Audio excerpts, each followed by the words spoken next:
Yes, আমার মনে হচ্ছে আইসিসি অলওয়েজ করাপ্টেড। আমাদের ওই 4 রানটা চুরি না করলে আমরা জিতে যেতাম এখন। এই ম্যাচের মূল কারণ হয়েছে যে নাজমুল হোসেন শান্ত। ভাই এই ম্যাচের হারের মূল কারণটা কি দেখছেন আপনি? ভাই এই ম্যাচের মূল কারণ হয়েছে যে নাজমুল হোসেন শান্ত, কারণ আমি বলবো কারণ ওইটা এফেক্ট করছে ওর যে মানে অনেক বেশি বল খেলছে, ওই বলগুলো যে 7টা বল এক্সট্রা খেলছে ওই 7টা, আর লিটন দাস তার উপর যে সাকিব কন্টিনিউ ফ্লপ হইতেছে, সো এটা হচ্ছে যে মেইন কারণ। অনেক বুকবার আশা নিয়ে আসছিলাম আমরা। চা মানে লাইফটা ভরপুর, চা মানে ইস্পাহানি মির্জাপুর। আমাদের ওই 4 রানটা চুরি না করলে আমরা জিতে যেতাম এখন। তার মানে কি আপনার কি মনে হচ্ছে যে ওই যে মাহমুদুল রিয়াদের করাপ্টেড? হ্যাঁ, ইয়েস, আমার মনে হচ্ছে আইসিসি অলওয়েজ করাপ্টেড। শুধু আমাদের ওই 4টা রান চুরি করলো আইসিসি। অনেকেই অনেকভাবে ব্যাখ্যা করার চেষ্টা করছেন। ভাই আজকে এই যে বাংলাদেশের ব্যাটাররা ব্যর্থতার কারণে তো আবার হারলো, কি মনে হয় বাংলাদেশের ব্যাটাররাদের আর কি কোনো আশা আছে? মাহমুদুল্লাহকে রিটায়ার করা লাগবে, ও টেস্ট খেলোয়াড় ভালো পারে, ওই টেস্ট খেলতে পারবি, কিন্তু সাকিবের ভালো খেলা উচিত ছিল।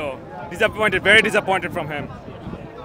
নিঃসন্দেহে বাংলাদেশের একসময়ের জান প্রাণ সাকিব আল হাসান, সেই সাকিব আল হাসান আমরা দেখছি যে এবারে বিশ্বকাপে এসে শ্রীলঙ্কার বিপক্ষেও বল হাতে ভালো করতে পারেননি, ব্যাট হাতেও পারেননি। দক্ষিণ আফ্রিকার বিপক্ষে 1 ওভার বল করেছেন, কন্ট্রিবিউট করতে পারেননি, ব্যাটিংয়েও মাত্র 3 রান করেছেন। ভাই এখন কি মনে হলো যে বাংলাদেশের সুপার 8 ওঠা কঠিন হয়ে গেল? এটা অসম্ভব বলে কিছুই না। আমরা বিশ্বাস রাখি যে আমরা পরবর্তী ম্যাচগুলোতে জয়লাভ করব এবং আমরা কোয়ালিফাই হব সুপার 8-এর জন্য। আপনার কাছে কি মনে হয় এই ম্যাচ হারার কারণ কি? আমি একটা জিনিস বলতে চাই, আমি মনে হয় শান্ত থেকে ভালো অধিনায়কত্ব করতে পারি, যদি এটা সুযোগ পাই, এটাই বলবো। Thank you. সবাই হতাশ,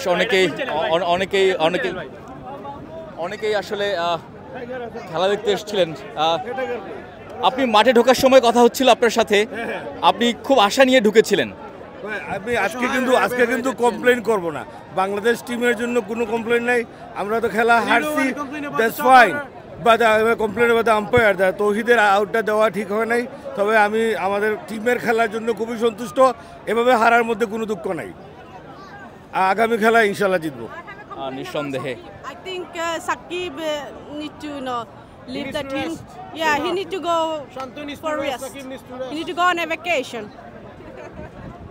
কিছু বলার নাই ভাই, কান্দাতে চাই, বুঝছেন? মারো মুঝে। হতাশা থেকে অনেকেই আসলে অনেকভাবে অভিব্যক্তি ব্যক্ত করছেন। এই ম্যাচ নিয়ে কি বলবেন? ম্যাচ হচ্ছে ভালো খেলা হয়েছে, বাংলাদেশ ভালো খেলছে, কিন্তু ভাগ্য সহযোগিতা করে নাই। আর সাকিবের জায়গাটাকে সাকিবকে চেঞ্জ করা দরকার। Shakib down, that's it. নিজের থেকে তার রিটায়ার করা উচিত, তার নিজের ওয়েট নিজে রাখা উচিত, নিজে রিটায়ার করা উচিত তার। নিঃসন্দেহে ম্যাচ হারে অনেক বেশি হতাশা কাজ করছে। না ভাই, ভালো খেলছি, ভালো খেলে হারছি, তো সাকিব আর একটু ভালো করলে আর একটু ভালো হতো। আপনার কাছে কি মনে হয়? I enjoyed it. আমরা অনেক চেষ্টা করেছি, লাস্টের 6টা হয়তো হলো না, but good game though, good game on both sides. Yeah, thank you so much.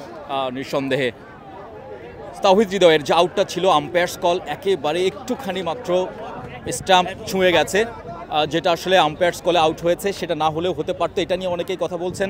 Shakib Al Hasan যিনি ব্যাটে বলে কন্ট্রিবিউট করতে পারছেন না এবারে বিশ্বকাপে, আমরা যেটা দেখছি সাকিব আল হাসানকে নিয়ে কথা বলছেন।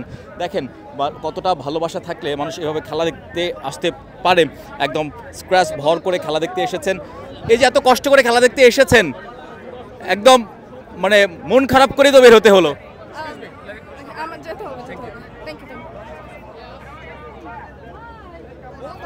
অনেকে আসলে কথা বলতেও চাচ্ছেন না, যেভাবে বাংলাদেশ দল ম্যাচ হেরে গেছে।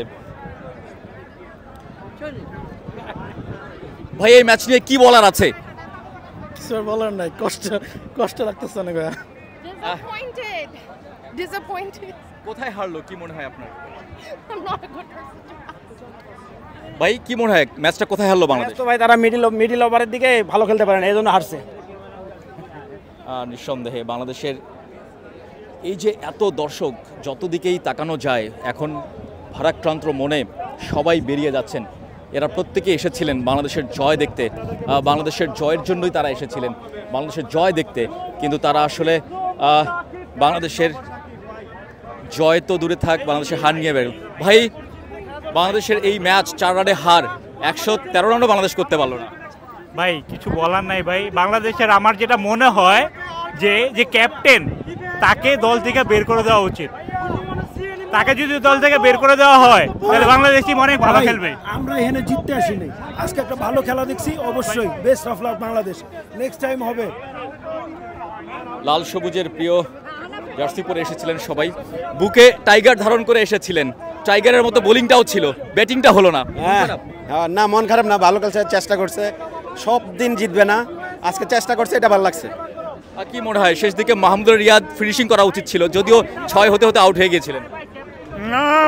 It could happen. It could happen any game. Every game is like that. We should have like the আমাদের সমস্ত খেলোয়াড় এভাবে প্রফেশনালি আমাদের যে কোনো ম্যাচ একদিন ইনশাল্লাহ আমরা ওয়ার্ল্ড কাপ জিতবো। আর নিঃসন্দেহে দর্শক দেখেন, হাজার হাজার দর্শক, পুরা স্টেডিয়াম কম্প্যাক্ট ছিল বাংলাদেশি দর্শকে ভরা। এরা প্রত্যেকে এসেছিলেন বাংলাদেশ দলের একটা জয় দেখতে। জয়ের খুব কাছে গিয়েও বাংলাদেশ দল পারল না। তাহমিদ হৃদয় দারুণ পারফর্ম করেছেন, 34 বলে 37 রানের ইনিংস খেলেছেন। আমরা কিছু কথা বলতে চাই, কেমন দেখলেন খেলা? খুবই ভালো লাগছে। বাংলাদেশ এই অল্প রানও করতে পারলো না। ওরা অনেক ট্রাই করছে, অনেক ভালো ট্রাই করছে, খুবই ভালো লাগছে ওদেরকে দেখে। কি মনে হয় এখন কি সুপার 8-এ উঠতে পারবে? ইনশাআল্লাহ ইনশাআল্লাহ। জি, দর্শকরা আসলে ভরসা রাখছেন যে বাংলাদেশ দল সুপার 8-এ উঠতে পারবে। সেই কারণ আমরা জানি ওয়েস্ট ইন্ডিজের ভিনসেন্টে নেপাল আর নেদারল্যান্ডসের সাথে খেলা আছে। সেই দুটো ম্যাচ যদি বাংলাদেশ জিততে পারে তাহলে বাংলাদেশের জন্য সেটা অনেক ইজি হবে। বাংলাদেশ দলের এই হারে অনেকভাবেই ব্যাখ্যা করার চেষ্টা করছেন, অনেকেই কাটাছেড়া করার চেষ্টা করছেন, কেউ কাউকে হয়তো মেনেও নিতে পারছেন না। ভাই কি বলবেন এই ম্যাচ নিয়ে, কি বলার আছে? ভাই মাহমুদুল্লাহর হৃদয়ের উপর চাপটা বেশি পড়ে গেছে, মিডল অর্ডার যদি আরেকটু ভালো খেলতো অবশ্যই এটা আরেকটু চাপটা তাদের উপর কম থাকলে বেটার হইতো। আর এই পিচে তো আপনার ওই কুইক অ্যাক্সিলারেশন হয় না, অতএব ব্যাড লাক। রিয়াদের ওইটা 6 হইলে হয়তো আমরা ম্যাচটা জিতে যেতাম আর কি। সন্দেহে আপনি কি বলবেন? খেলা ভালো হয় না একদমই, একই স্পেস। আমার বড় ভাই যা বললো সেম। কয়েকজন প্লেয়ারকে মাস্ট হচ্ছে আপনার আগে খেলার পিচ সম্পর্কে, তারা হচ্ছে আগের দিন যে প্র্যাকটিস করার কথা তারা তো প্র্যাকটিসই করে না। অনলি তাসকিন ছাড়া কেউই আসে না প্র্যাকটিসের মধ্যে। আর হচ্ছে যেহেতু বলিং পিচ, তাদের আরেকটু বুঝে শুনে খেলার কথা ছিল। ইন্টার পুরো এই ইভেন্টের মধ্যে সাকিব কি খেলতেছে বলেন? সাকিবের তো একটু রেসপন্সিবিলিটি নিয়ে খেলা দরকার ছিল। সে তো এক্সপিরিয়েন্স প্লেয়ার, আর এটা প্রবাবলি তার লাস্ট ওয়ার্ল্ড কাপ, সো তার তো আরেকটু রেসপন্সিবিলিটি নিয়ে খেলা উচিত ছিল। সাকিবের কাছ থেকে তো মানুষ আরও বেশি কিছু এক্সপেক্ট করে। Only Shakib is enough for finishing this game. Only Shakib is enough because he is a number 1 all-rounder. So people expect a lot of things from him. Okay? নিঃসন্দেহে সাকিবের কাছ থেকে মানুষের, দর্শকদের প্রত্যাশাটা বেশি থাকবে, সেটাই স্বাভাবিক। কিন্তু সাকিব সেই প্রত্যাশা মেটাতে পারছেন না, সাকিবকে নিয়ে সমালোচনা হবেই। ভাই এত সুন্দরভাবে এসেছিলেন খেলা দেখতে, খেলছি হলো ভালো, শেষ দিকে আর হলো না। জি হলো না, আম্পায়ারের কিছু বিতর্কিত সিদ্ধান্ত ছিল। দুইটা রিভিউ আমাদের এগেস্টে ছিল, সেজন্য আমরা হেরে গেলাম। একটা 4 রিভিউর জন্য আমরা 4টা রান আমরা পাই নাই। তাছাড়া সাকিব লাস্ট কয়েকটি ম্যাচ একবারে বাজে খেলতেছে, and Shanto, they are not performing well. So I think Shakib should think about it when he can get retired as soon as he is now he's in the parliament member, so he should focus on that and not in the field. Shakib Al হাসানকে নিয়ে বেশি কথা হচ্ছে, সাকিব আল হাসানকে নিয়েই বেশি সমালোচনা হচ্ছে বা করছেন দর্শকরা। নিঃসন্দেহে বাংলাদেশ দলের এই পরিস্থিতি থেকে উত্তরণের একটাই পথ, ওয়েস্ট ইন্ডিজে গিয়ে সেখানে নেপাল আর নেদারল্যান্ডসের বিপক্ষে জয়লাভ করে সুপার 8-এ ওঠা। তাহলে হয়তো এই যে তীরে এসে তরি ডোবার যে ক্ষত, সেই ক্ষতটা কিছুটা হলেও প্রলেপ দিতে পারবে। সেটা কতটুকু পারবে দেখা যাক। বাংলাদেশ দল 1 জয় 1 হার নিয়ে ওয়েস্ট ইন্ডিজের আজকেই চলে যাবে এখানকার স্থানীয় সময়ে। দেখা যাক সেখানে বাংলাদেশ কি করে এবং সুপার 8-এ বাংলাদেশ দল জায়গা করে নিতে পারে কিনা নেদারল্যান্ডস এবং নেপালকে হারিয়ে।